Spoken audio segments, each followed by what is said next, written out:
What's a hope and the state teams take the etch. It's a truth and you grow mats, Pim Spari. Dawa again, I thought auction. Got to see two shoots on it. They do need a t shirt from Manish. Shatzanish near go yatra shoes that swan like all got you. Go show you on the mati. Good afternoon, Chairman Hovland, Vice Chairman Udall, and members of the committee. Thank you for this opportunity this afternoon to provide testimony on behalf of the 45th anniversary of the ANA grant program. We have submitted a written testimony for the record, but what I will do this afternoon is provide highlights of this testimony that speak to the Pueblo's commitment, ongoing commitment to work directly with ANA and other agencies and partners to ensure that the Acoma language is protected and preserved for future Acoma generations. I'm Shrak Aishthua.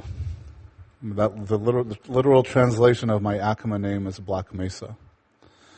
And I have the opportunity this year to be appointed by the hierarchy of our clan system to serve as governor of the Pueblo.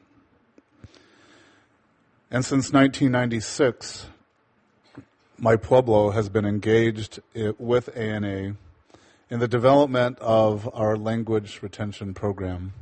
This is the seed that we planted together with ANA to ensure that our language and the appropriate and culturally relevant programming associated with creating our internal strategy for the preservation of our language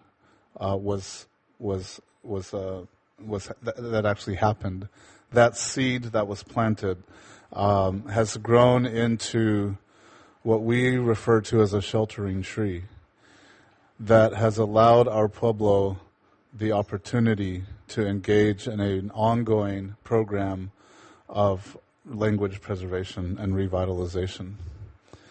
Just last evening at a community gathering in Acoma Pueblo, the first of our gatherings this year, where the community comes together to learn of issues that are being addressed by the tribal leadership. And this is our tribal council, myself, and my tribal administration.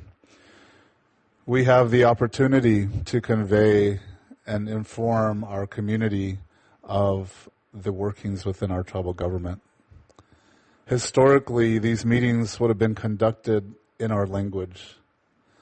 Today, we're fortunate that some of us who are fluent speakers have the opportunity to convey this information, just as our ancestors did in these same formal settings. And it was made clear last evening at our meeting that the community remains committed, remains concerned, and has directed us as leaders, as their leaders, to ensure that we do everything possible that our language retention efforts since 1996 that have manifested to what they are today continue. And so we will look to the ANA and we will look to the federal government for continued support in this effort. It is so vital to all of us in this room who come from these indigenous communities to restore our languages and to ensure that our own indigenous tongue and the associated cultures of our respective tribal communities are protected and are secure for the future of our respective tribes. So I thank the ANA and I thank this committee and the agencies who have offered support in this effort to not only the Pueblo of Acoma, but other tribes throughout the country, and who have made the commitment to join us in this effort, which is so critical and so vital to the continuance of indigenous peoples in this country. Thank you. Thank you, Governor Vallo. And now, Chairman James, if you would proceed with your testimony.